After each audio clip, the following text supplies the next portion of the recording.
Good morning again.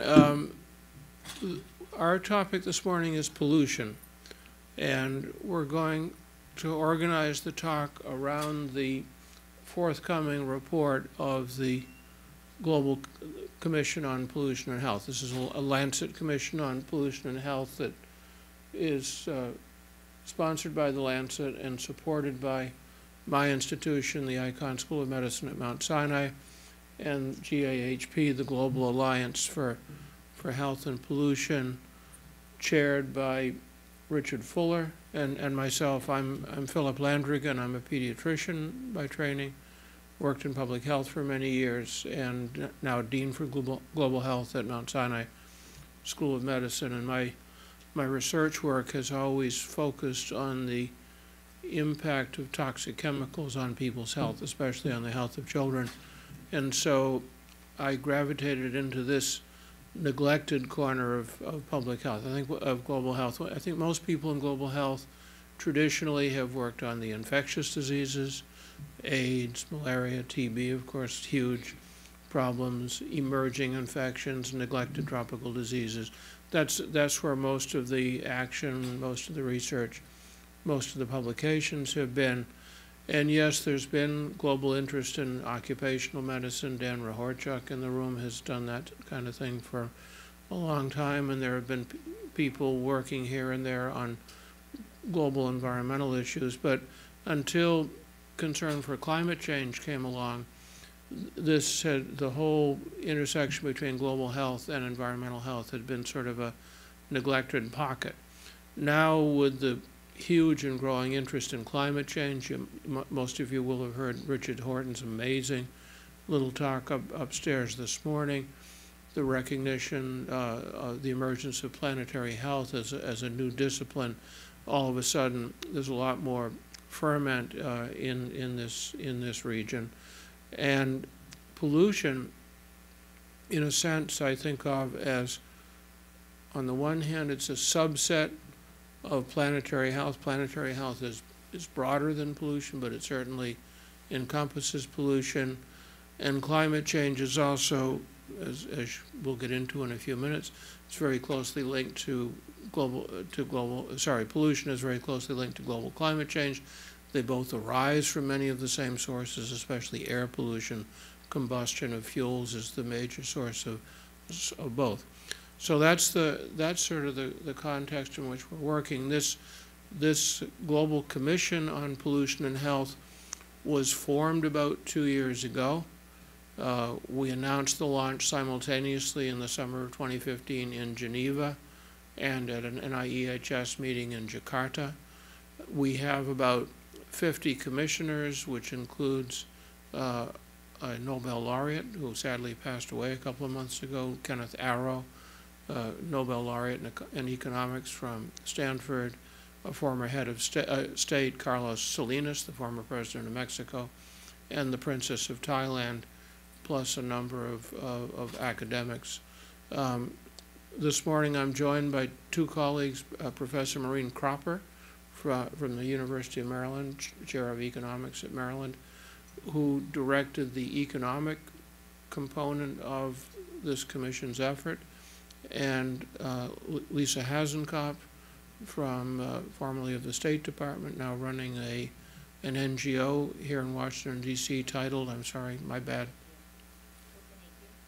Open AQ, AQ standing for air quality. It's a open source database where you can get access to huge amounts of data on air pollution. My co-chair on this commission, Richard Fuller, who's not with us this morning, is an environmental engineer. Richard wrote the sections of or at least led the writing of the sections of the commission report dealing with practical solutions to pollution. So much by way of introduction. Let's get into the work. So let me begin by defining pollution, or at least defining pollution as our commission sees it. It's basically any material that's introduced into the environment by human activity that either damages human health or damages ecosystems. And because we're the Commission on Pollution and Health, we're focusing on the health effects of pollution. We know that the environmental impacts of pollution are a very big deal. Ecosystem losses and so on are topics of huge concern to agencies like NOAA and UN Environment, but our focus was on health. And our aim, simply put, is to raise global awareness of pollution. We are very much of the opinion that pollution has been neglected. I'll show you some data to support that contention in a few minutes. It's been an overlooked area. It's received very little support in overseas development budgets. It's been a topic of very low priority in the global health research agenda. It's something that is killing millions of people every year, and yet is not getting anywhere near the degree of attention it deserves.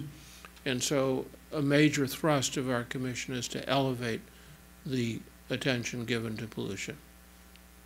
So let me give you a few pictures just to show you a few examples of what pollution is all about.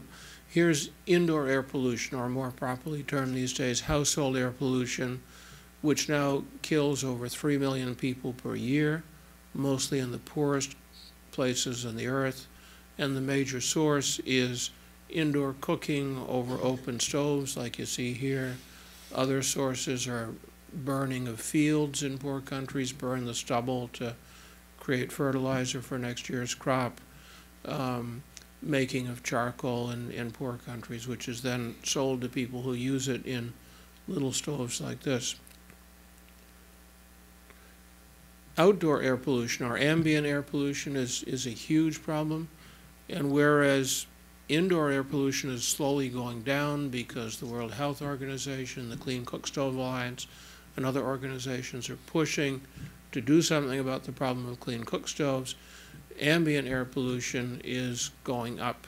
Anybody who's been to Beijing, anybody who's been to New Delhi has experienced ambient air pollution at its worst, but it's not just limited to those big hallmark cities. It's to be found in many smaller cities, especially in developing countries, especially in Asia.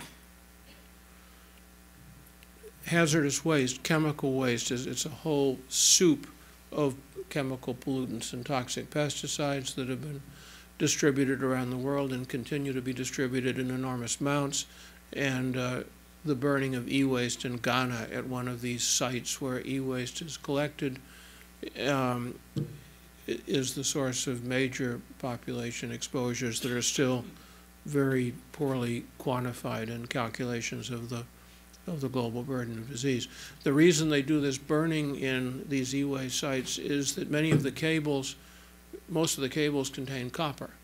But of course the cables are coated with various forms of plastic and rubber like this stuff, and so they burn it to get rid of the plastic and the rubber, which is of no commercial value, or at least not to these folks, and then they get the copper. But in the process of burning this stuff, they release benzene, butadiene, furans, dioxins, polycyclic aromatic hydrocarbons, a whole soup of toxic pollutants which get into the air and then settle to the ground and then get into the drinking water and get into the kids and so on.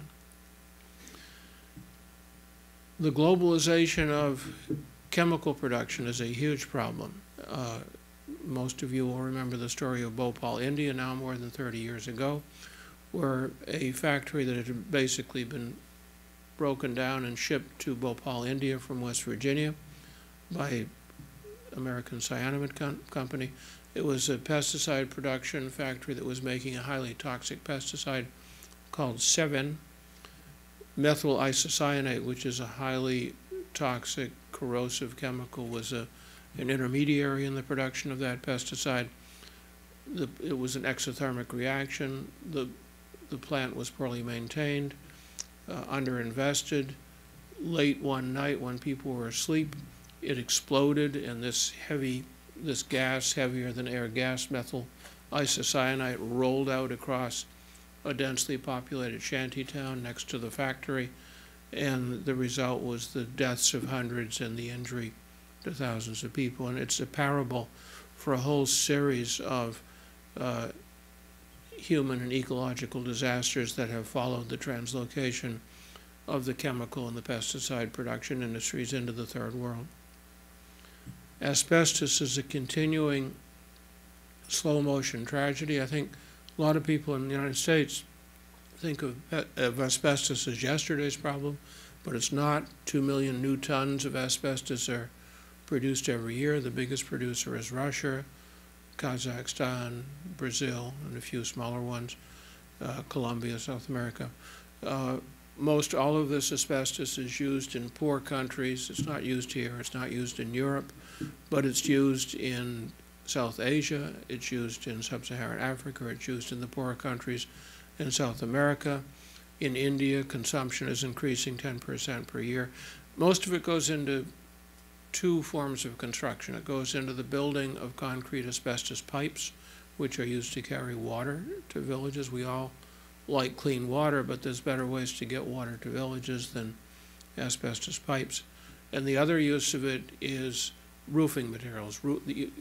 Ubiquitous in the third world are these roofing tiles that look like this. You see them everywhere.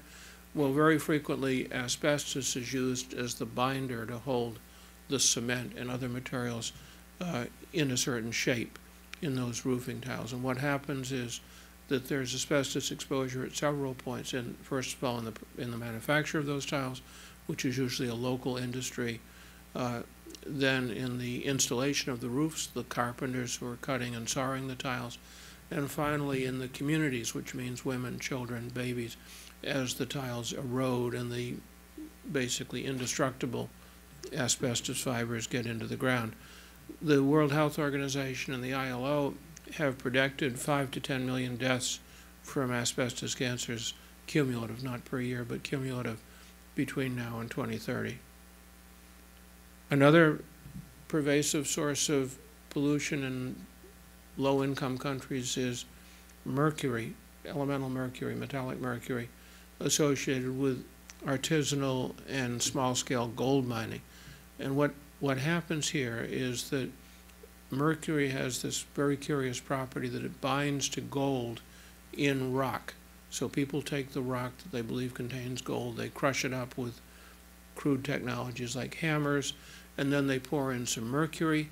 The mercury binds chemically to the gold, and they can decant the mercury amalgam, as it's called, into a vessel like this metallic dish that they have here. And then what they do is they take heat source, like he's using a torch here. They heat this amalgam up. It vaporizes off the mercury, which boils off, and the gold remains behind, which of course can be sold and support the family. The problem is that the vaporization of the mercury is a tremendous hazard. And in fact, the UN Environment now considers artisanal gold mining to be the single largest anthropogenic source of mercury in the world.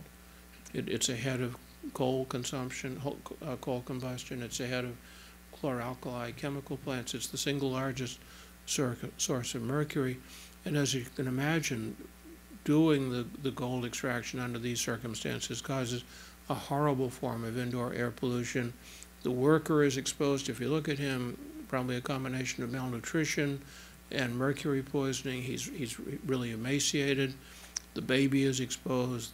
The women are exposed. They may or may not be pregnant. The whole family is put at risk. And then lead recycling, another form of chemical pollution, very highly prevalent, virtually ubiquitous in the third world. People take old batteries from cars and trucks and other sources, break them apart mechanically, as this man is here with a hammer or a hatchet, whatever that tool is he has in his hand, and then they cook the lead to separate it from the plastic and recycle the lead. So those are just a few vignettes of pollution. What our commission chose to cover, the forms of pollution that we decided were properly within our ambit, are the ones that are listed here: outdoor air, indoor air, water pollution, both biological and chemical pollution of water, occupational exposures to toxic chemicals, soil pollution at contaminated hotspots, that means mining sites, smelting sites, industrial sites, active and abandoned, and finally, the ubiquitous lead.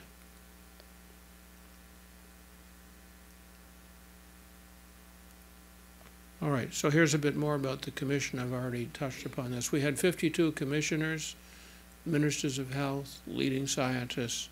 We were funded by the European Commission, USAID, the Bundesumweltamt in Germany, the Environment Ministry of Sweden, and USNIEHS. We are very, very careful to take no money of any kind from any of the industries that might be affected by our work, no money from tobacco.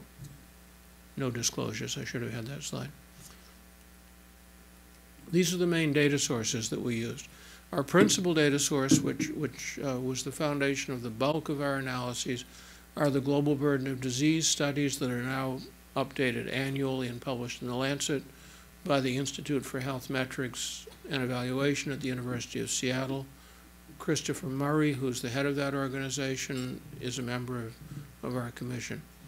And we also use WHO data. WHO actually pioneered the global burden of disease study concept back in the late 1980s, early 1990s, and they continue to do the work.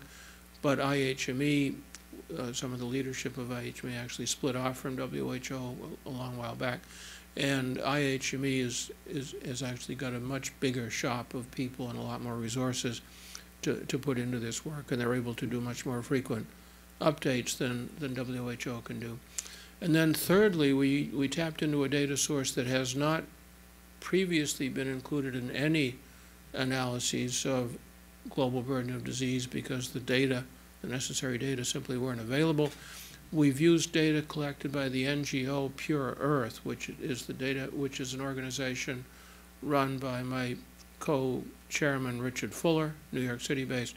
And Pure Earth has been going around the world for the past 20+ years, characterizing hazardous waste sites in developing countries. They basically adopted a methodology for field assessment of hazardous waste sites that had been developed by EPA.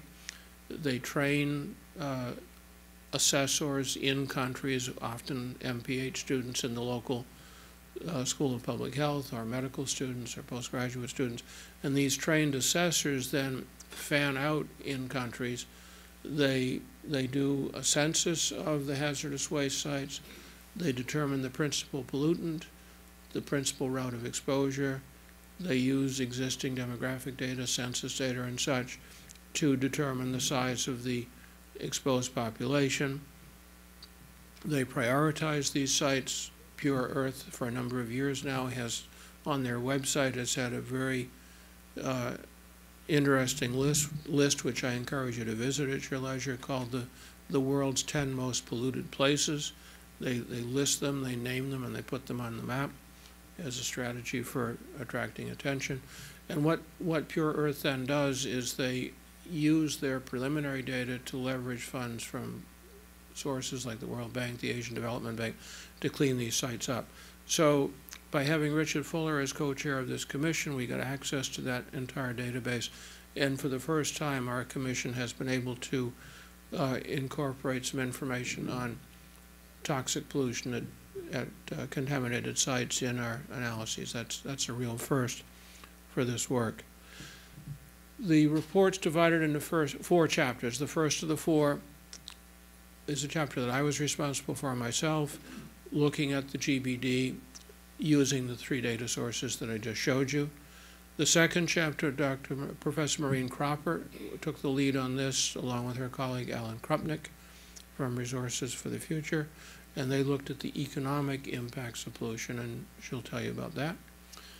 Thirdly, we recognize full well that there are deep, inextricable connections between pollution and poverty. In every corner of the world, the people who are hardest hit by pollution are the poor, the marginalized, the voiceless, people that have little or no control over the production of pollution, people who gain little or no benefit from the production of pollution, but they suffer the effects. See it in this country, in places like Cancer Alley, the Navajo uranium mining, example after example, and it's a pattern that's repeated around the world. And we have an entire chapter devoted to that topic.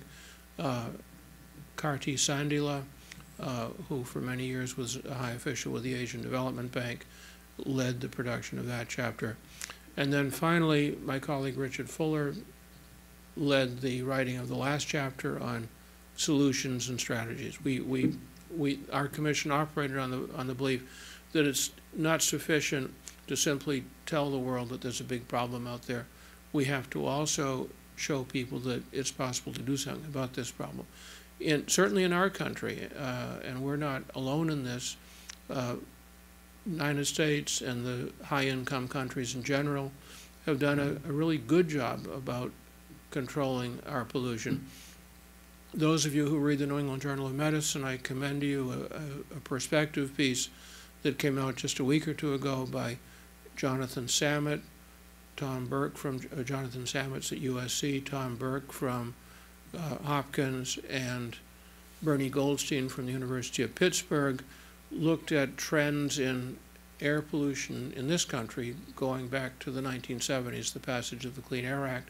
And what they show is that all the major forms of air pollution have come down in the United States by roughly 70% since the early 1970s. And in that same time, the GDP, the gross domestic product in this country, has increased by 250%.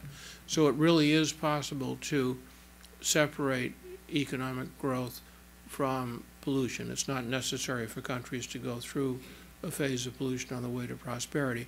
But to do that, you've got to have strong policies in place. You've got to rely upon clean technologies, new production technologies, and probably most important of all, a switch over to renewable, non-polluting fuels, as Richard Horton and others said in the opening session this morning. So now let me give you a peek into the findings of the Commission on Health. So it turns out that pollution is the world's largest environmental cause of death. It's exceeded only by dietary risk factors, all dietary risk factors combined, and by hypertension. So it's the third largest cause of death in the world, but the largest environmental.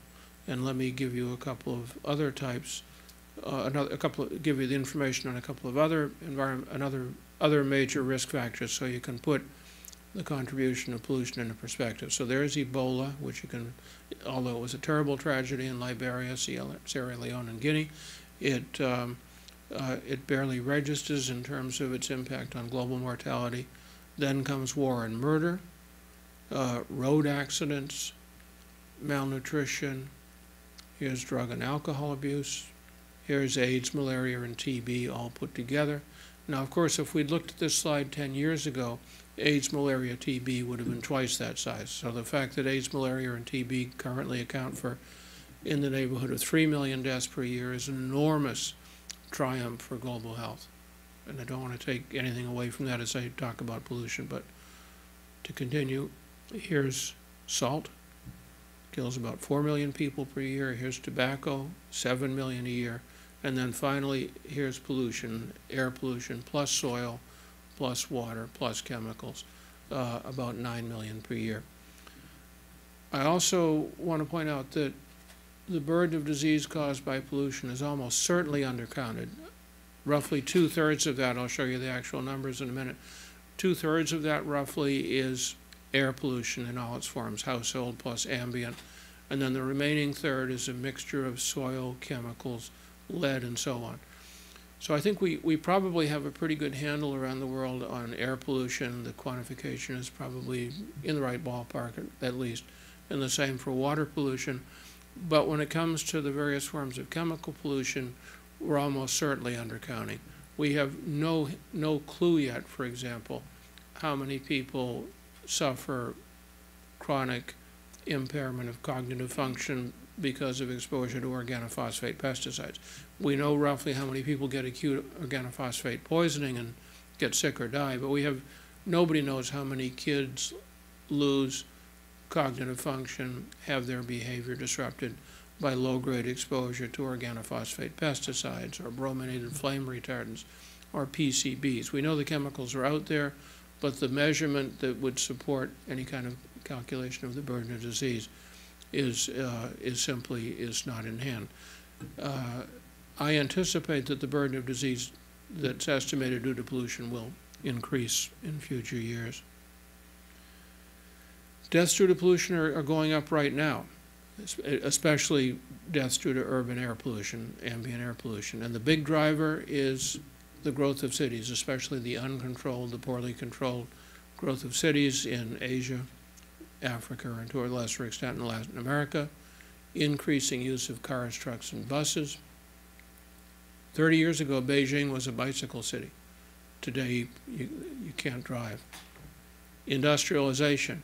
It's not quite fair to say that industries have moved from the high-income countries to the low-income countries, but they've, as Donald Trump would say, but they've certainly declined in the United States and gone up in developing countries, reflecting many forces, reflecting labor markets because wages are lower, reflecting the lack of environmental policy so people can pollute at will in too many countries. So here's the trend. The line that's going down covers what our commission calls traditional pollution. That's household air pollution plus water pollution. It's going down slowly, but in the right direction. But at the same time, the number of deaths from air pollution, chemical and soil pollution are going up.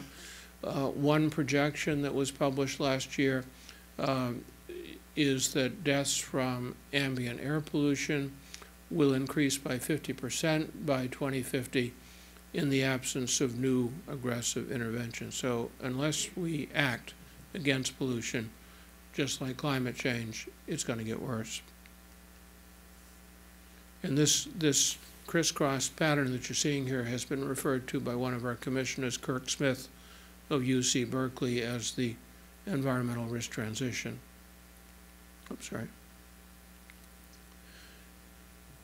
It's important to point out that the great majority, 71% of the diseases caused by pollution are non-communicable diseases.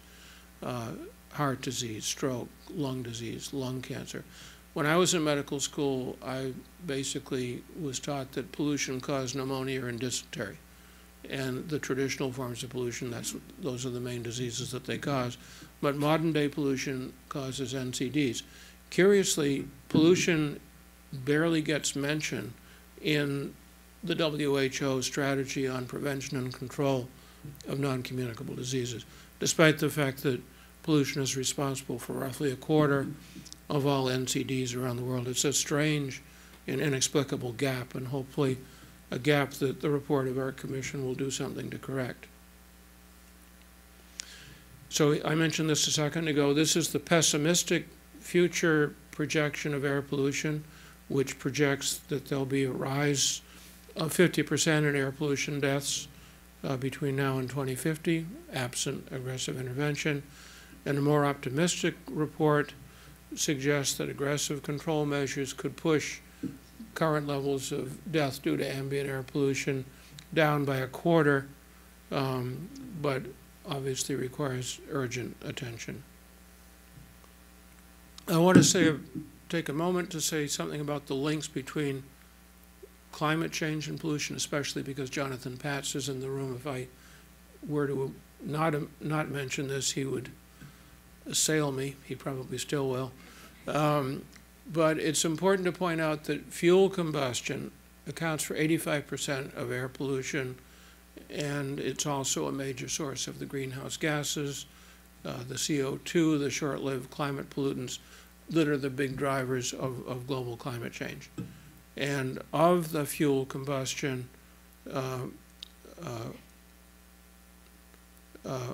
coal is absolutely the worst. Coal is the most polluting fuel. When you burn coal, you produce twice as much CO2 per unit of energy as when you burn gas, and 1.5 times as much as when you burn oil. Is that correct? Did I get those numbers right? Okay. So it's also true that climate change has the potential to worsen the health impacts of pollution, because there was just a report the other day that in Beijing They feel that because of global climate change, the winds that used to sweep the dirty air out of the city of Beijing are no longer as powerful or as predictable as they used to be, and therefore the pollution accumulates. And it's also absolutely true that aggressive measures to control climate change, upgrading public transport, reducing the use of polluting fuels, fuel switching to renewables, all of those are going to reduce pollution and help to produce what has come to be called a more circular, sustainable economy. A word about chemical pollution. Chemical pollution has exploded. This is a US graph, but the same thing can be said around the world. And in fact, something like 70% of heavy chemicals production around the world now takes place in low and middle income countries. We know about certain chemical pollutants. We know about their health effects, but, and this is a graph from a paper that Philippe Grandjean and I produced a few years ago on chemical neurotoxicants. There's about a dozen at the top of the iceberg, such as lead, methyl mercury, PCBs, organophosphates, where we know quite well that the chemicals are developmental neurotoxicants. But then there are 201 chemicals that are known to be toxic to industrial workers, and we know nothing about their developmental neurotoxicity. There's another 1,000 chemicals that have been shown to be toxic to laboratory animals, and we know nothing about their human or their developmental neurotoxicity. And then there's the whole universe of mostly untested chemicals to which all of us are exposed every day. How many people in this room think that the government does something about testing chemicals to check their safety before they come to market? Wrong. Yeah. Wrong. I mean, a few chemicals get tested. Now, the legislation that was passed last year, the Frank Lautenberg Chemical Safety for the 21st Century Act, may do something about this, but the Toxic Substances Control Act, which had been the governing legislation in this country since 1976, was a dismal failure. In the 40 years of its existence, only 5 chemicals were removed from the market. 5, and during a time when 25,000 new chemicals came to market. It was clearly broken legislation. The Congress got together in a bipartisan fashion last June and passed the Lautenberg bill. It remains to be seen whether the new administration will choose to implement it. Pollution is a human rights issue. I was with Richard Horton last week in the Vatican. The Vatican pulled together a conference on global health, human rights, and the future of humanity, a modest 2-day topic. And we actually had a short visit from the Pope, which was quite inspiring. But one of the things is that it's very important to note when you think about pollution and the intersection between pollution and poverty, is that 92% of pollution-related deaths occur in poor countries. The second thing is that in all countries, as I've already said, pollution disproportionately affects the poor, women, children, the elderly, and contrast these with the writings of the Pope in Laudato Si. If any of you have not read Laudato Si, the encyclical that came out a year or so ago on the environment, I encourage you to do so. It's powerful and it's inspirational, and it speaks to the power, the political power of building alliances with non-traditional partners if you want to get something done in the world. If we simply talk amongst ourselves, scientists, public health professionals, we're not going to move the needle. We have to go way beyond. Just a few footnotes to that previous slide. Here's a map showing the percentage of pollution as the number of deaths due to pollution as a percentage of all deaths, the huge concentration in poor countries. Here's another way of looking at it. And actually the largest number of deaths due to pollution are in rapidly industrializing lower middle income countries, the second vertical bar there, much greater than the really poor countries. And then as countries improve, things get better. Kids are highly sensitive. They're more heavily exposed to pollutants. They have less ability to break down and excrete toxic chemicals. They're hugely more vulnerable than adults, especially during so-called windows of vulnerability during the 9 months of pregnancy and in the early years. after birth, when their organ systems, their nervous system, their lungs, reproductive organs, immune systems are developing. Even minute doses, minute exposures to toxic chemicals during those windows of vulnerability can have extremely damaging effects. And finally, kids have a long shelf life. Molecular damage, cellular damage done during pregnancy, done in early life, has 7, 8, 9 decades to play out and to result in disease, not only in childhood but across the lifespan. Pollution control will be essential to attainment of the Sustainable Development Goals, especially 3.9, Goal 3.9, which speaks specifically to pollution, but also to a whole series of other development goals such as poverty, water, cities, and of course climate change. Pollution is very costly. I'm not going to go into this at all. Professor Cropper is going to cover that. Pollution is undercounted. I've already mentioned it, but let me show you some data.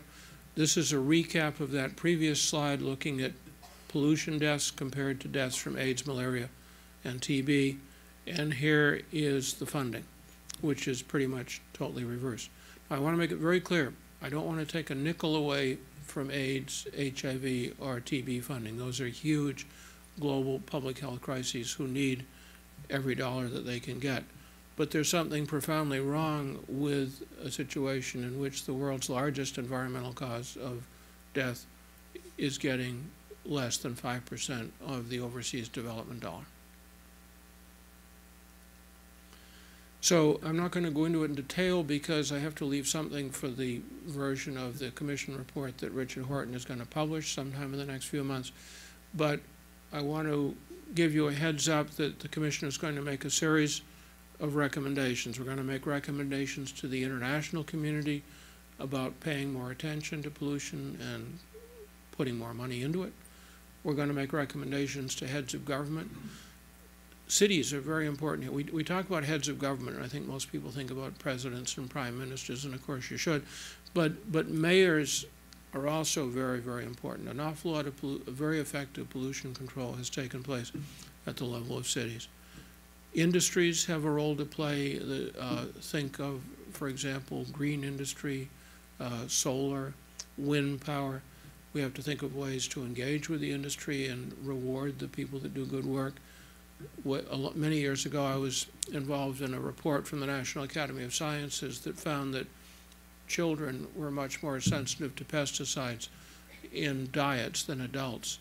And one of the products of that report was the growth of whole foods. So we have to look for similar things in the pollution sector. Health professionals, all of us, have a huge role to play. You know, health professionals we have been leaders so many times over the past half century in major issues. Physicians for Social Responsibility against nuclear war.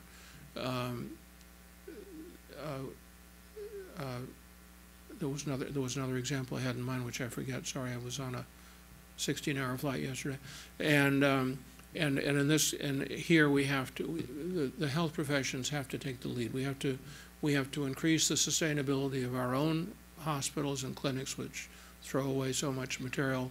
We have to engage with civic society. I encourage all of you to move outside of your comfort zone and engage with political leaders to persuade them that controlling pollution, reducing carbon emissions is the right thing to do. And then finally, of course, we're going to be making recommendations for research.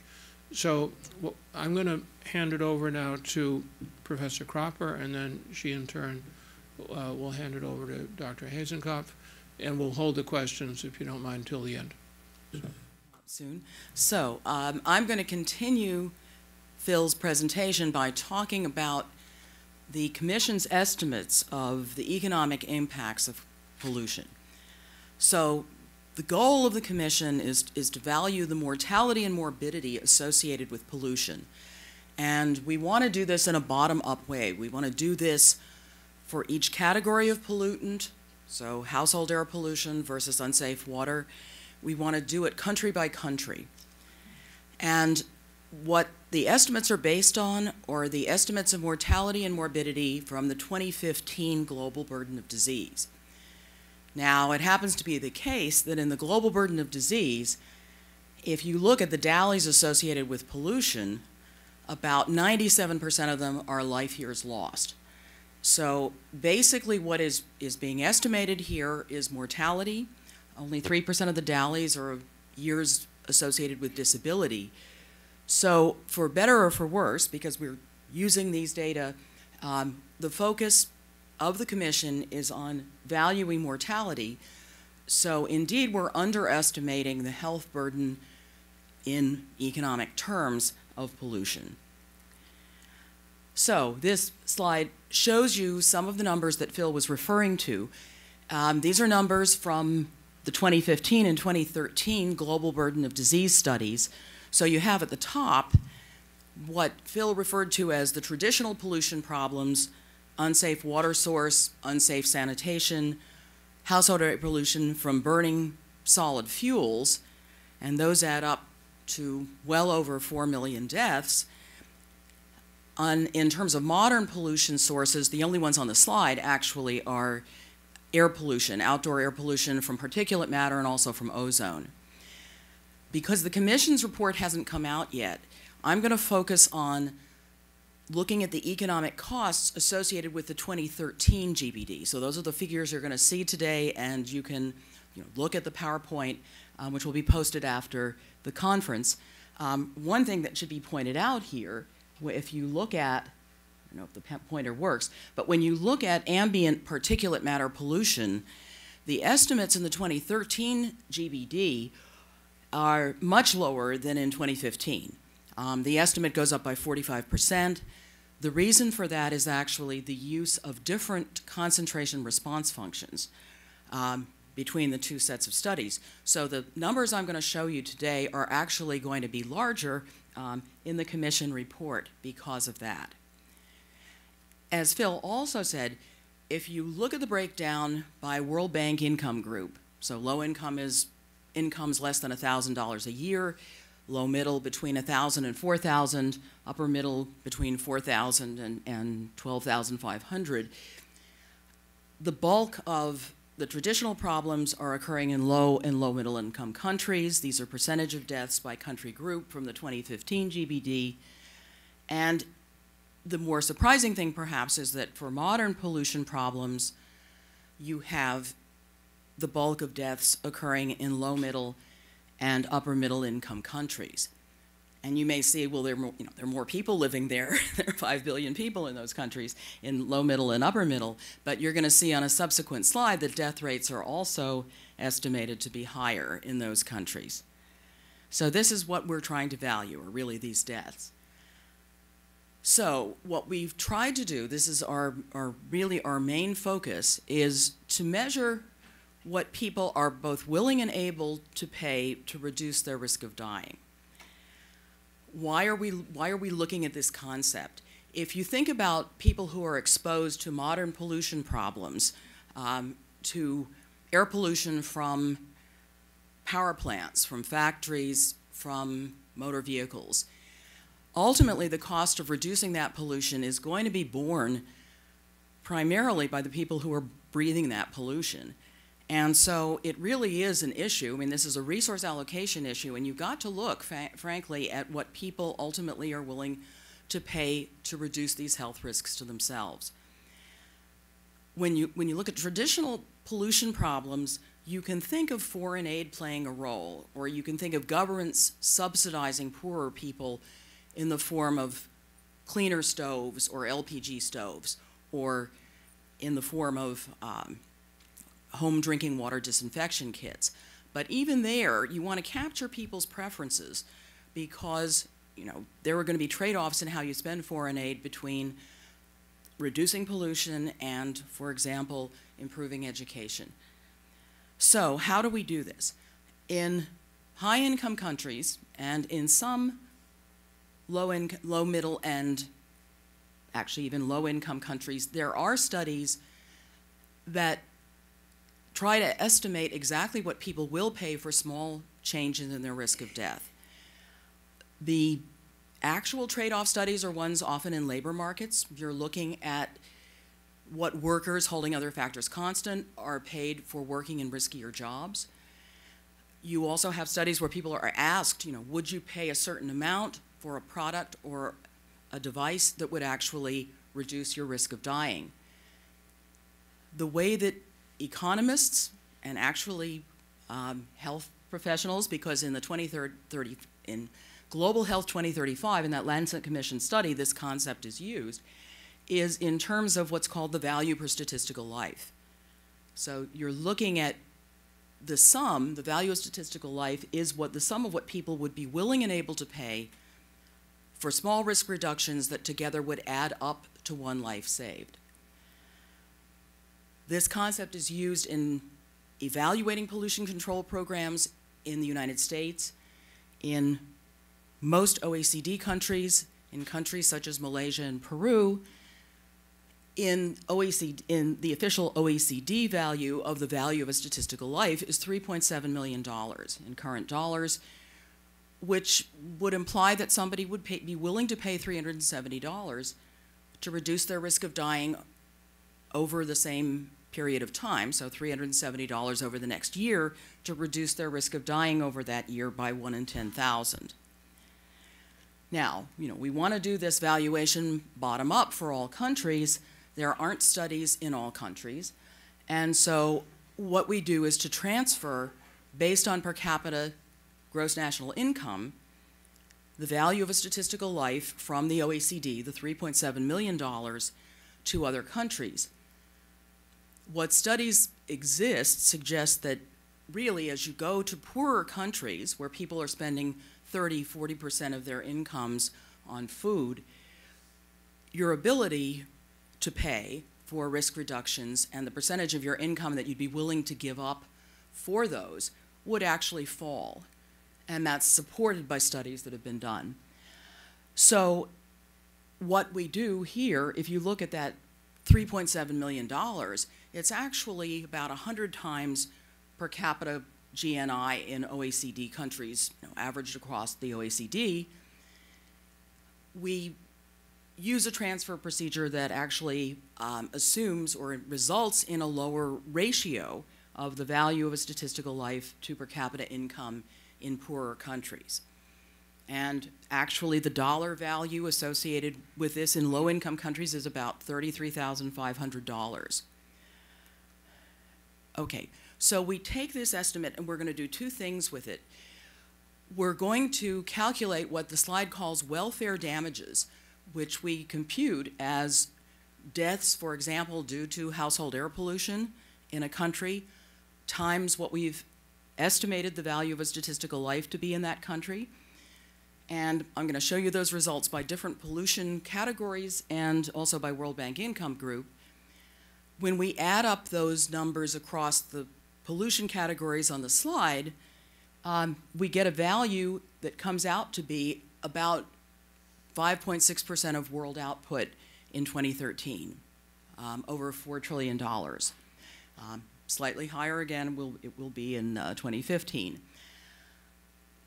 What we also do with these numbers is we want to get some rough estimate of, on a per person basis, if you looked at all the households exposed to indoor air pollution in a country and what their risk of death is as estimated by the Global Burden of Disease study, given our value of statistical life, what would be the average willingness to pay to reduce the risk from a particular pollutant to zero, or to baseline or to background levels in the case of outdoor air pollution. And so we use the numbers for that too. Okay, there's a lot going on in this slide. Let me walk through it carefully. The columns here are different pollution categories. So the first is ambient pollution, outdoor pollution, and household combined. The second is unsafe water and unsafe sanitation. And finally, lead exposure. So these are the only categories we're valuing. If you look at the number in, and I don't know if this pointer works, but if you look at the 1,746, what this is saying is that the value of air pollution deaths in high-income countries in 2013, by our estimate, is $1.7 trillion. These are all figures in billions of dollars. So it's $1.7 trillion. It's $1.3 trillion in upper middle income countries. It's lower there because what people are able to pay for these risk reductions is lower, even though there are more people in total dying. It's 285 million in low middle income countries.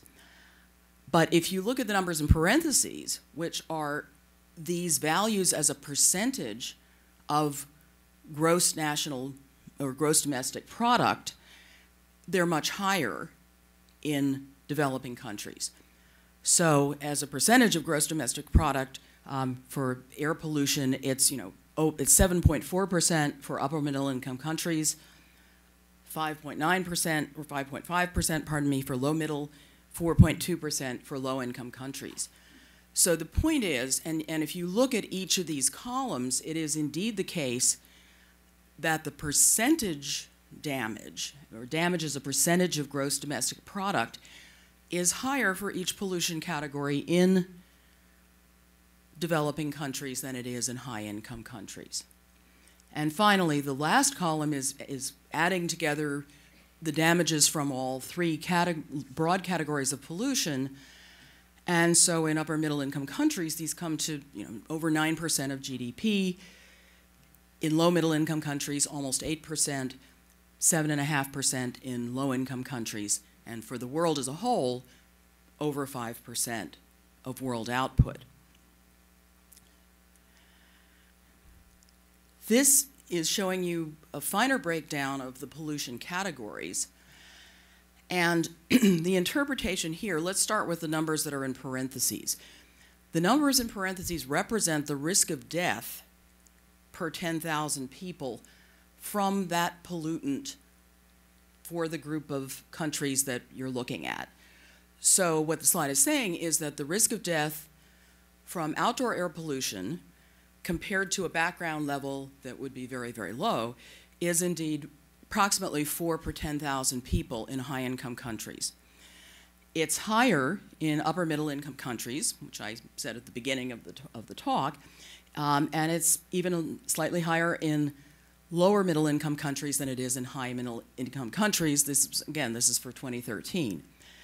So these numbers in parentheses are representing risks of death for people in the exposed population, and then the dollar numbers are what we would estimate on a per capita basis people, if fully informed, would be willing to pay to reduce those risks to zero, or in the case of outdoor air pollution, to background levels. So what the estimate is saying is that in a high-income country, to reduce outdoor air pollution risks on a per capita basis, the benefit would be $1,373. This is on a per person basis. It would be lower in upper middle income countries. Again, this has to do with income levels, but it's still significant, it's still high. It's $371. And you can see the numbers here. The way in which we think these numbers could be used in a very, very rough sense is if you start to think about interventions, and Chapter 4 of the Commission report is entirely about interventions, this would give you some way of looking at the benefits on a per person basis of the intervention. So if you look at unsafe water source and you look at low income countries and you see $17 a person, which is $85 for 5 people, you can compare this to the cost of digging a borehole well or some other intervention. So the point is we're trying to give people some sense of the benefits here, which could be compared at least at, sort of at the 50,000-foot view with the costs of interventions. Okay, we also do 2 other things in the Commission report. We calculate productivity losses associated with pollution because these are a very sort of conventional measure of economic damages, and we feel that we should do this for the sake of completeness. So the idea here is to measure the lost output when somebody dies before the age of 65, and this is going to be a future stream of lost output, so we're going to discount it to the present. That will affect the value we get. Our estimates are all based on a working age of 15 to 64, which is a standard assumption in much of the data that you see for developing economies. We estimate output loss per worker by looking at labor's share of GDP, which is available for virtually all countries. We're not capturing output losses that GDP ignores, which is home production and a lot of informal sector output in many developing countries. We're also placing no value on people who die after the age of 65. And so, although this is a very incomplete measure of economic impact, the estimates are really pretty substantial for low-income countries. And to give the next speaker some time, I'm going to skip over the next two slides, which look at the age distribution of deaths associated with different pollutants. We're going to skip that. And, sorry, we'll just focus on, sorry, I want to go back one.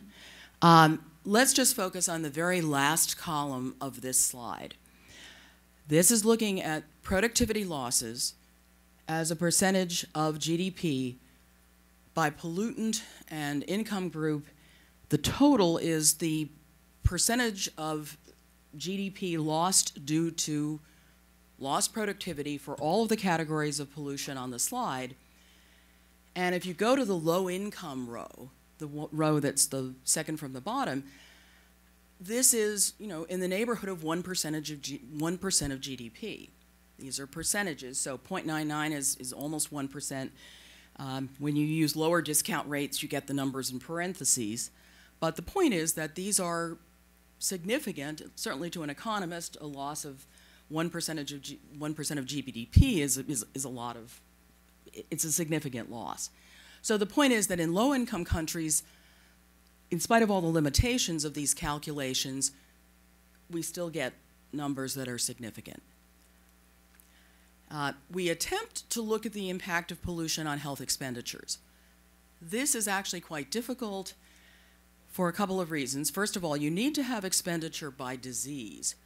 So outdoor air pollution is associated with COPD, ischemic heart disease, stroke, lung cancer, acute lower respiratory infection.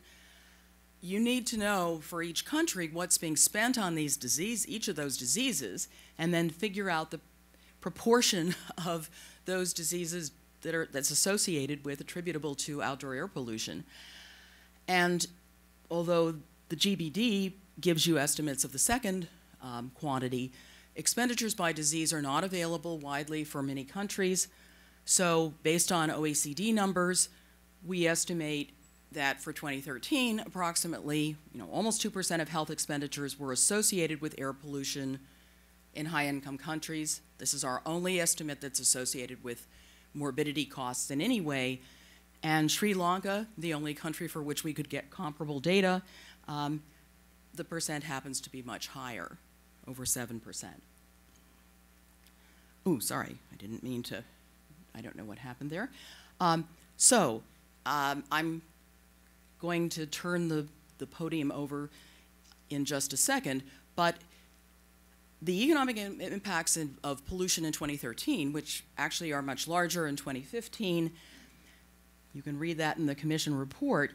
As I said, what we are calling welfare impacts exceed 5% of world output in 2013. They exceed 6% of world output in 2015. Productivity losses are actually even larger as a percentage of income in low-income countries. All of this ignores morbidity costs.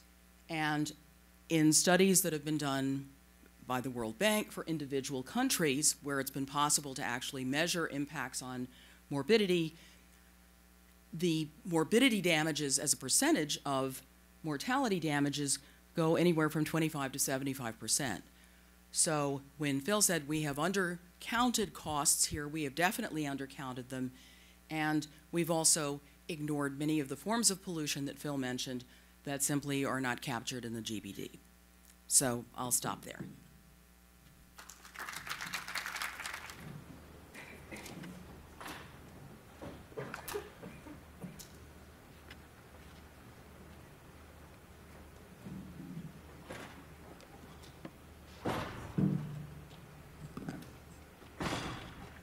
right, thank you. Thanks so much for the invitation to be here with you all today. Thank you for your attention. And I'm really excited to be here to talk on this topic. My name's Krista Hazencope, and as Philip mentioned, I run an organization called OpenAQ. I'll mention a little bit more about that in a moment, but I think we've gotten excellent overviews or really landscapes painted this morning on the picture of air pollution across the world on a global scale in terms of health impacts and in terms of economic impacts.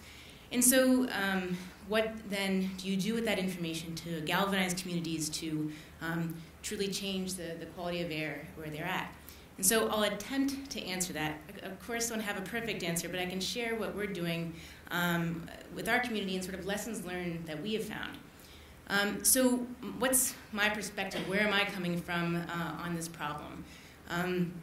So we're a global grassroots community, and what we have done is we initially began as a group to collect the world's real-time air quality data that's put out by governments across the world, but isn't available easily in aggregate, and sometimes for particular sources for particular countries, not available at all after it's been generated, say, on a website, and then it's replaced 15 minutes later with a new value. We thought there was a lot of value in doing that, but we couldn't. There wasn't an existing organization or intergovernmental group that was doing it at a real-time, fine scale. And something actually this morning, I wrote it down, that Richard Horton said that I thought really resonated with me, was that he said, we'll need non-traditional and new ways of collaborating to advance planetary health. And the reason that really resonated with me is because we truly exist because of a gap that wasn't being filled by other organizations or government entities. And so when I say grassroots, I really mean it. So I'm the one full-time member of OpenAQ. We have on the order of 100 volunteers who add in code to our code base to add in data to our system and to our platform. We have lots of people and organizations building on top of the platform in terms of apps or research, policy analyses. But that's it. We exist because there wasn't another traditional entity that could do that. And I think there'll be more and more entities like ours in other spaces, and there are as well currently. And I think we can exist now, previously, maybe not even 5 years ago, because of the proliferation of collaborative software tools, things like GitHub. If you're familiar, advances in cloud computing, and by advances I really mean that it's cheaper. Dramatically cheaper, and in a growing culture of open source, open data communities that are interested in doing this kind of work, often in people's free time. And so that's all I'll really mention about sort of the open data aspect of what we do. And the last time I say cloud computing for the talk. But I'm really going to focus this talk on the community aspect, because we have found in our short time of existence over the past 2 years that open data is what brings people to our community, but community is why they stay. So you can have all the open data in the world, but if there isn't a community built around it, people using it, humanizing that data, then there's not much point. So you really need community to galvanize change. And so my talk will be in 3 short sections. One, we focus specifically on air pollution, so I'll be explaining our focus on air inequality specifically, but it could be brought into pollution issues in general. Why we believe spurring an ecosystem of actors in a given community to action is necessary, so not just one particular sector, but multiple sectors, often working in conjunction with each other, is most effective. And then how we so far have attempted to build bridges across gaps that exist sectorally and then also geographically, and some lessons learned from that experience. So air inequality, if you haven't heard of the term, it's because our community sort of made it up. It's something, we couldn't find a term that was in regular usage that described the severe human rights issue that previous 2 speakers also emphasized with pollution in general, but specifically air pollution.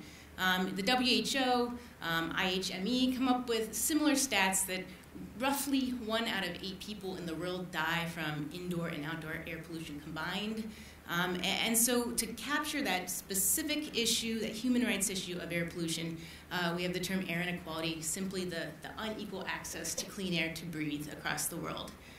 We saw a few different ways of looking at that in the previous talks, so I'll be very brief with this one, but this just shows GDP per capita, each dot is a country, GDP per capita for various countries against PM 2.5, so fine dust and smoke average concentrations for a given country on the y-axis, and you can see a pretty clear trend. These outliers, if you're interested, are UAE, Bahrain, and Qatar. I think I got those in the right order. But yeah, as you go lower in GDP per capita, you see an increase in pollution levels. And then this has been by region, and you see Africa and Asia Pacific are quite prevalent at that left-hand side of the graph. And what's not captured here are places where data isn't currently available, countries where this data is not available in the first place. But that gives an overall sense. So at a perhaps more research-relevant level, in talking about air inequality, you can talk about gaps in research studies. So this shows it's kind of a fun graph that shows various cities and then the number of papers retrieved in a really simple Web of Science search for air pollution in a given city's name. So it gives some rough sense of how well studied a place is. It's not going to capture every paper, but it gives you a sort of a proxy. So we can see London, LA are well studied. And then on the y-axis, we've got PM10 annual average levels for a given city. And so what you see with these red dot places is this is from the WHO Outdoor Air Pollution Database from 2011, so it's a little older. But from that database, this was the top 10 most polluted places of the cities they had data for. And what's really interesting to me, I never get over it, is that if you sum up all the papers for those most polluted places, you get 41 papers. That's 5 times less than the number you get for Houston, Texas, which has, at minimum, an order of magnitude cleaner air than those places. And so you can argue or wonder if, you can say it's unfair, but then you can argue or wonder, does it actually have a scientific impact? And I would argue that it looks like it does. Maureen mentioned the shape of the dose-response curve and how there's different models that show different relationships. So this is a very simplistic look at it. I am an atmospheric scientist by training. I'm not an epidemiologist. So this is my simplistic version based on a model from Burnett et al. In 2014. But essentially, this shows ambient PM2.5 levels against relative risk of mortality. And so we have a pretty good understanding of what that curve looks like for various diseases in the EU and US from lots of large cohort epidemiological studies and other work. But as we go further out on this schematic, and we go to more highly polluted places where billions of people live, we're less certain precisely of what that shape looks like. There's fewer epi-studies, though more and more are coming every year, and often we have to rely on proxy data as well. And so the shape of this curve has really highly policy-relevant implications for national-level policies in highly polluted places to understand how effective their mitigation strategies that they're implementing are. And so what do you do to spur change in a given community? And what we have seen and what we hear all the time is that what really spurs change is local political will. So we've heard this from various groups. One person who I think exemplifies the impact that local political will can have is Dr. Wangwang Watana, whose name I'm not sure I'm pronouncing correctly, but is from Thailand, and he was part of the Thai Environmental Agency in the 90s, was transformational for implementing policies that helped clean up the air in Bangkok. And he has said that it was really the public pushing for action that gave him the leverage to then have the political mandate to implement those policies, and that political will was everything. So how do you move that political will gear in the schematic? And again, we think it's from multiple sectors putting pressure on that gear. One is public health policy and research, translating other studies from outside a given country, from a global context into a local context, and oftentimes doing research at the local level. An interesting study was done a few years ago by Volsing and Kirk Smith that looked at, it surveyed environmental agencies across the world to see various factors that impacted their ambient air quality standards. And an interesting thing they found was that most agencies required the epidemiology studies that they use to set their ambient air quality standards to be conducted in their own country. I don't know scientifically, well, I guess I do feel scientifically that's probably not needed to happen in every country, but it's still an interesting reality to understand when looking to affect change at a local level. And then there's several other sectors, of course, that play a role in amplifying the political will at a local level around reducing pollution. So whether it's private sector initiatives that get people interested in low-cost sensors and masks, or the role the media plays in journalism and getting activating communities, or public engagement in the forms of apps and activism. And sort of I think an example of a place that recently has gone through this process, and you can see the multi-sectoral engagement, is Beijing. So I think this is not to say that Beijing has conquered their air pollution issue. They're very much still on the road to addressing their issues, but I think over the last 10 years they have taken clear steps forward in their fight against air pollution in multiple ways. 10 years ago, there was a proliferation of real-time air quality data available from the Chinese government, and then also a single source at the roof that came off the rooftop of the US Embassy in Beijing of PM2.5 data. And the interesting thing is, once these data sources were available in Beijing, there was then a lot of apps that developed. Here's one, but many apps that developed from third-party app developers who started scraping this data, getting the data any way they could off of, in an unpretty way, in a brittle way, off of websites and on Twitter. This really got people aware of air pollution in a different way. They started seeing the number, the value had some context to it, had a color, says the word hazardous or crazy bad in some cases, accidentally. And also the media got really involved in terms of tons of articles that proliferated during this time, but also in 2015 there was a documentary done by a TV reporter, a well-known TV reporter in Beijing called Under the Dome. This journalist became very concerned about her daughter's health and created this, I think it's an hour-and-a-half long documentary. No crazy new science. It was simply communicating the issue in a way that connected with the Chinese public, and it went viral. And also lots of other policy initiatives in terms of expanding monitoring, focusing on more health-relevant pollutants, transparency in data, mitigation measures that were implemented. And there's really no one piece of of these various groups to point to say that they had the most impact. It was really all of these sectors working in conjunction. And again, this isn't to say air pollution in Beijing or China is solved, but I will say that from 2014 to 2015 to 2016, there's been a year-on-year reduction in pollution levels. So again, success to me is starting to step on that road to reducing pollution and taking steps forward, not necessarily being all the way there. So how do you take this organic example that happened in Beijing, or in many places here in the US, in Santiago, Chile, in Bangkok, in other places in the world, and how do you sort of turn that organic process and try to catalyze that through various communities? So one way we have found is that it's important in a local context to bridge gaps between different disparate sectors in a given community. So it's often the case that while you have lots of different groups who are actively engaged and want to work on air pollution, they don't necessarily all know about each other because they're in different sectors and they don't interact. One thing our organization does, specifically around air pollution, is hold workshops where we convene different groups over 2 days. And so we'll have folks in the room who are public health researchers, air quality agency staff, activists, journalists, medical doctors, our key folks. We've had at our most recent workshop in Sarajevo, software developers, artists, think tank staff. It ends up being a good mix of people.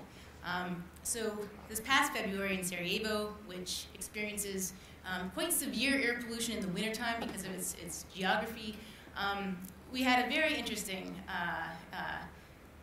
time. So part of the workshop is spent brainstorming, and a lot of it's just around connecting people together. We're not there to necessarily educate. We offer open data as a resource and then just have people convene around it. And what was interesting here is that we found a lot of folks actually did know each other, but they didn't necessarily trust each other or in some cases like each other in the beginning. But what was really cool over the 2-day period is we found people started forming real personal but also professional bonds.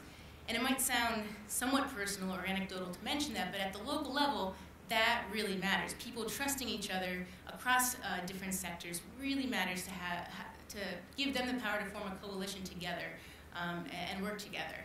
And in fact, two of the folks who I think were a little wary of each other in the beginning ended up working on a community statement for the participants, which is not important to actually read, but it basically they drafted a statement that they've now released in Bosnian and then also here in English that states very simple things that the entire group in Sarajevo could agree upon from all their different sectors that they were asking of the Bosnian parliament for change. So this had to do with PM 2.5 thresholds and emergency action plans, basic stuff that they thought wasn't quite right and in place. So they hammered this out in 2 hours, two folks that were not really interested in necessarily talking to each other at the beginning. And through a couple weeks after the workshop, the group sort of virtually edited it and came upon this. And the cool thing, so this was just this past February, the cool thing is that we had an update from one of our participants. This is Anas Podek with Eco Action in Sarajevo, that he told us what they were doing with that statement and how they'd actually taken that statement to the Bosnian parliament to demand change. So I don't quite know if I can play it from here, so if you could play it. We'll hear from him for 2 minutes. So this year, we managed to make a breakthrough. Finally, we had a parliament session, the first ever that happened on environment. Here it was one that we have in Bosnia. There is the state, and then we have 2 entities, and the parliament of one entity had a special session on air pollution.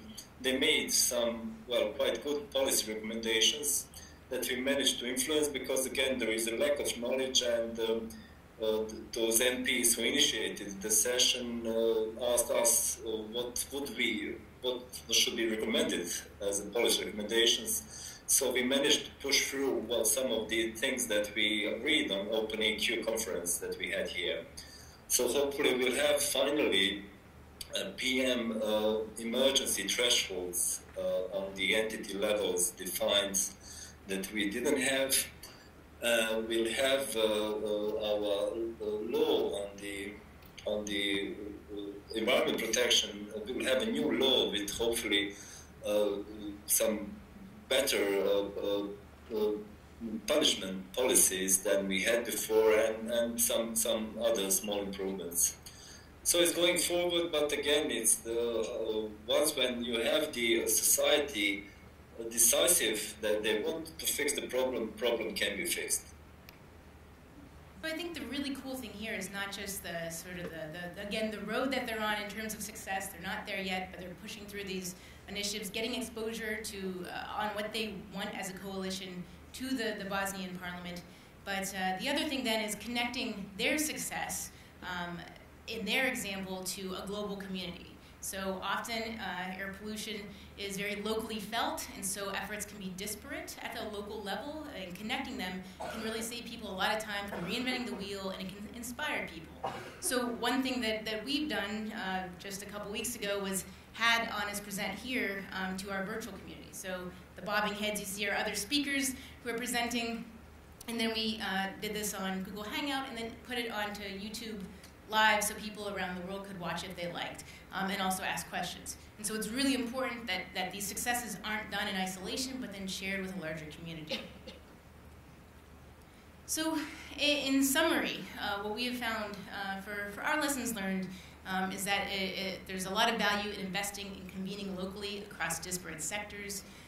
There's a lot of political power, sustained political power, when you get local communities engaged together and then forming coalitions. It's not enough to have local successes, but it's important to connect those local groups globally so people can share and understand each other's work. Local pollution solutions are not identical, but they do rhyme, in this case, figuratively and literally. And then in terms of, I assume a lot of folks in this audience, in terms of researchers and funding, and in reference to that graph I showed that showed the lack of air pollution studies in some of the most polluted places, I think there's a lot of untapped research opportunities for people, especially involving air pollution and health, and say, in terms of EPI studies that have significant, not just scientific relevance, but policy relevance as well. And so with that, I'll end. I want to thank the session again. This presentation is already up on our website, openaq.org. I also think it will be shared out through the session as well. And if you want an air inequality pin, I have a ton with me, so just see me afterwards. Thank you. So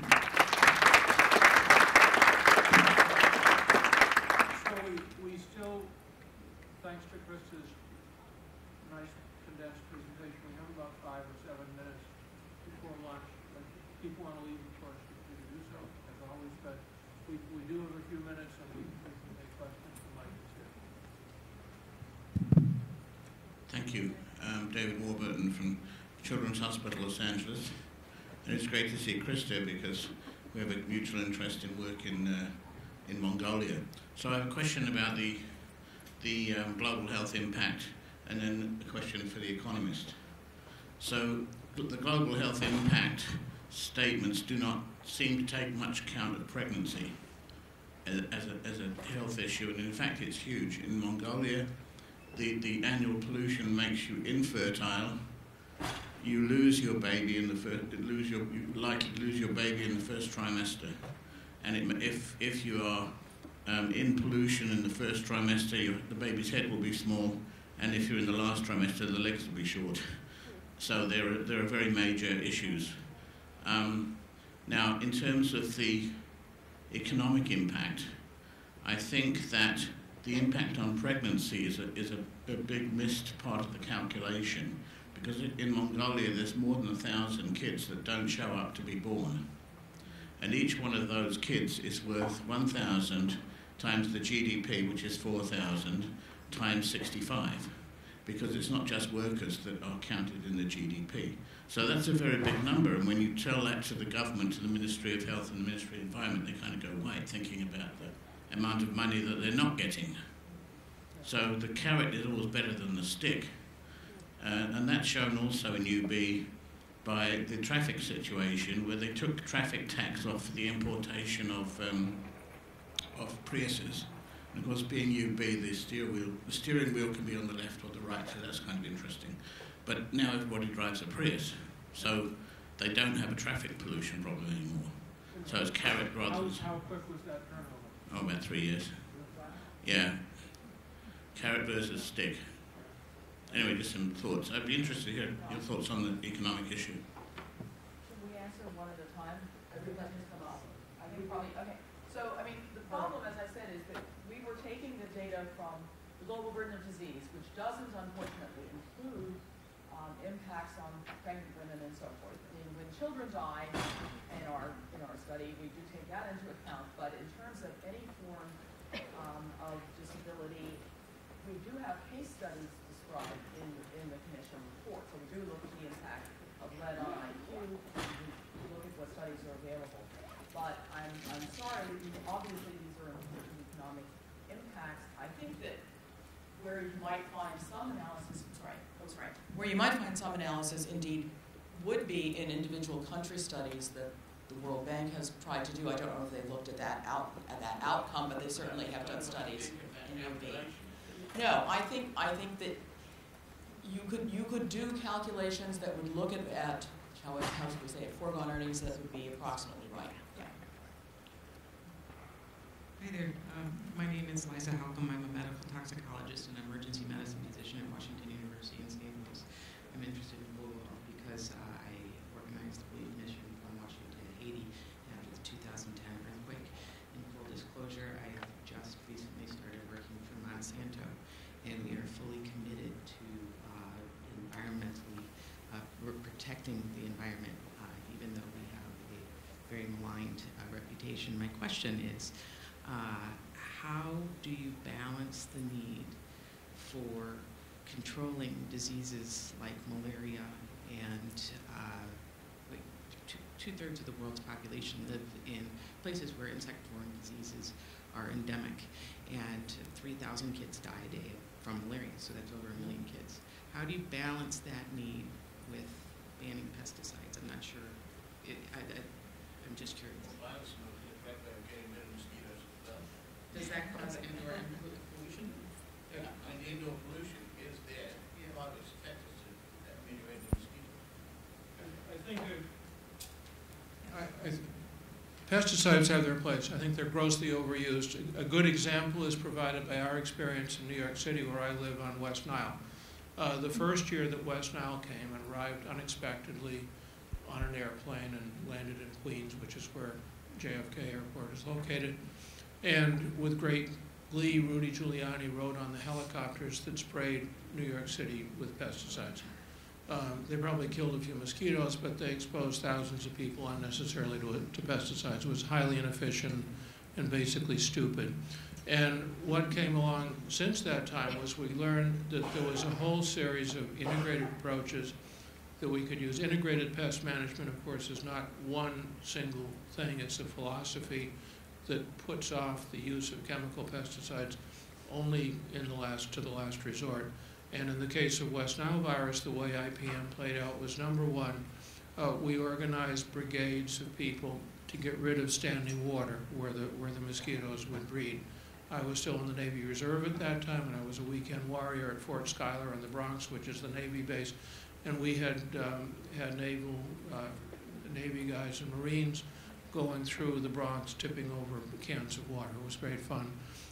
And we put larvicides into the storm drains, which were a way of killing the larvae without exposing the population.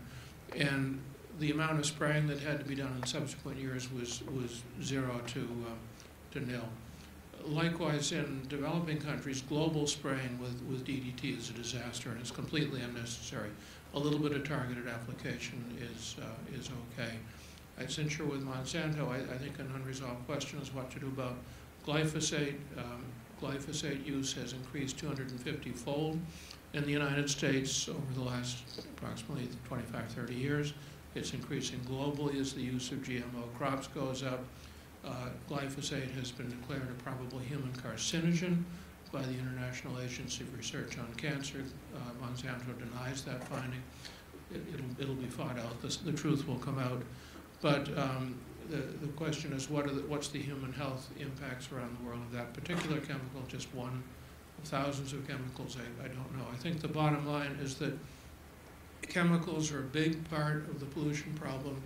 They're very seriously undercounted because the global burden of disease database, upon which we relied, misses a lot of stuff. It misses the pregnancy outcomes that you described, David. Apart from lead and asbestos, one or two big name items, it misses chemical pollutants, and I think there's a lot of information yet to come in the future. So anyway. Hi, my name is Taylor Fitch. I am a pediatric resident from Emory University, and I guess one of my questions involves the complicated economic system. For example, I've done some work in Bangladesh with the garment factory industry and how you start making the cotton in India and you have the chemical pollution there.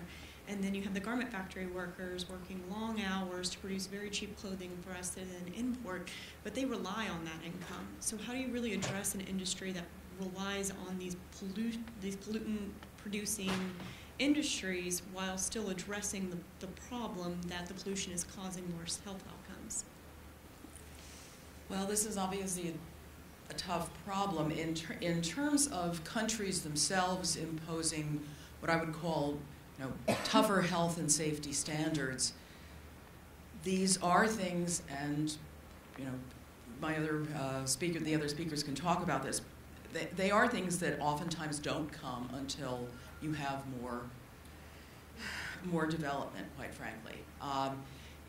If it's factories that are owned by people in the U.S., you appeal to people's better nature to actually implement what would be international standards at these factories. In terms of dealing with a lot of the pollution problems that Phil showed you in his slides and that Krista discussed, it's tough. I mean, India just in December of 2015 implemented very, very stringent standards for coal-fired power plants that would effectively require them all to scrub.